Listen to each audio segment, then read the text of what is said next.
I need you. 2, I miss you. 3, I love you. Wherever you go,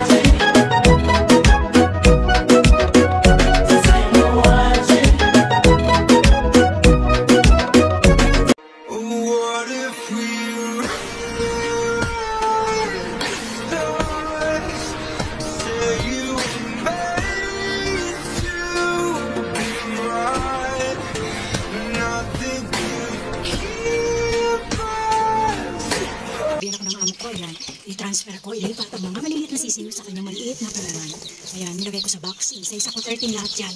Yung una ay malalaki na. Yan ang second batch na pinisa. Ang itlog na pinisa. Ang batch na napisa ang itlog sa machine, sa convey, sa liquid bait. Ayan guys. So, sila siya sa sa isang tulungan na kanilang lalakihan. So yan guys, nilagay ko ng pagkantahin.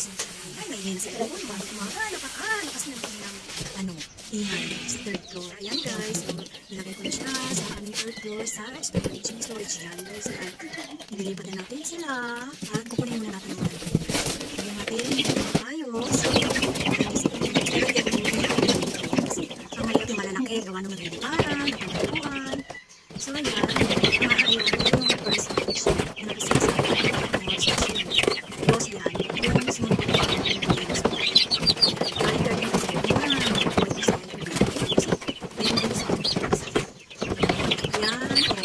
hindi ko mahuli, diba? Yan guys, umagang kay ganda, kay ingay, nakakagin yung mga sisila, hindi ko na natiis, nilipat ko na kasi duty sa akin eh. Ano ni amo, kinulit nga yan kahapon na kahit busy kami sa pagluluto, binensyon niya siyempre magaling mag-ano ang inyong inday, mga tuwiran, dahil talagang sobrang pagod, nanginig na nga po ang aming mga katawan, hindi na talaga kami, kaya marami pagkain niluluto, kaya abroad ko more. Ayan na guys, nilipat ko na ang mga cute little chicks, ayan, diba, kupit na kulay nila.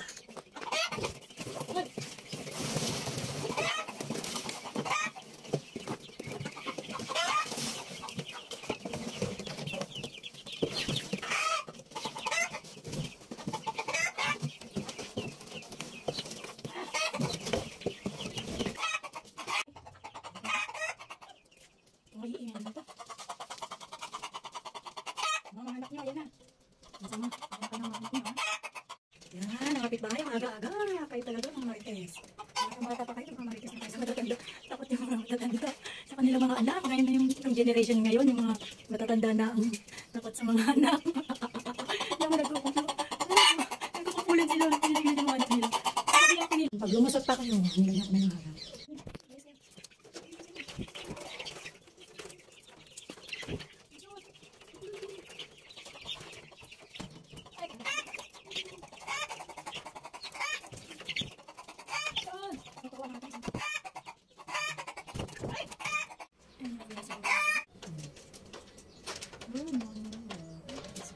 Buhay nila, kaya ka ng buhay nila.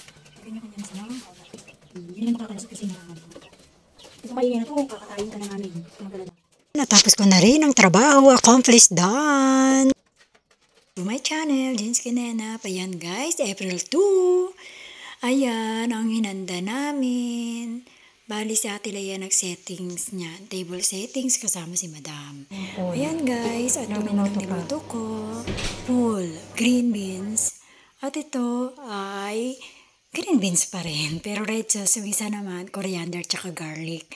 Ayan, full yung isa. Ayan, green beans talaga. Yung payat, parang ano siya, chicharo. Ayan guys, so ito ang full. So, garlic, onion, at coriander lang ang nilagay namin dyan. Siyempre, salt, pepper, pampalasa. At nilagyan din pala ng kaunting all spicy yan. Ayan guys, ito naman ang kibe yogurt. So, niluto ko din yan guys. Itong big occasion or kainan. Salo-salo, big dinner nila guys. 15 katao doon sa dining namin ang umupo. So, yan guys. Waray na grapes roll. Kung tawagan with meat, ayan, gawa ko rin yan guys. Yung mugribiya naman, yung kay Ate Leia nandoon. Yun yung niluto niya. So, itong kibi namin ay may kasamang rice yan. So, nagluto rin ako ng rice dyan na may vermicelli. Tsaka ito pa pala yung soup. Baby soup ang niluto ko yan. So, yan guys. Yan ang mga yan, bukribia. Kaya Ate Leia, tsaka eggplant pati kay Ate Leia. Ito na siya guys. Yung salad, ginawa ko rin yan. Salad, patus. Ayan, mga juice. Kila Ate Leia. Yan pati niya. Ayan, si Ate Leia gumagawa niyan guys. Peanut cheese. Busy-busy. Ito ka-type gawa ko rin yan. Sabi ni Ellen, nagtulong din dyan ako nagprito ng ka-type. Ayan, grapes roll namin, naihain, o konti na lang yung soup namin. Ayan, naglinis pagkatapos kumain. Linisan naman at hakutan, guys. Ayan ang buhay ng mga OFW. Laban lang. Yan, nakakapag-survive naman. Ay, samusa pa pala, guys. Ayan, niluto rin namin. So, ayan yung mga hinanda namin. April 2. Naman yung sa garden, sa kabila yan. Sila naganda rin yan. Mga sweet. So, inatid ko lang dyan yung mga sweet. Ayan, guys. Ang ganda ng preparation nila. Yan yung sa gabi. Pagkatapos nila magkain sa dining room, dito naman sila magkakain ng sweet sa garden at mag-deserve na coffee. Yan ang mga nangyayari ganap ngayong Ramadan. 23 Ramadan, 20 days Ramadan. At ito naman ang white coffee ang tawagin nila. White coffee, water blossom, tapos at yung maliit na piraso ng peel orange, lemon. At yan, 1 table blossom water at mainit na tubig. Yun. Pagkatapos yan, magliligpit na, ibabalik na sa kabinet ang mga ginamit na plato. Thank you for watching guys. God bless.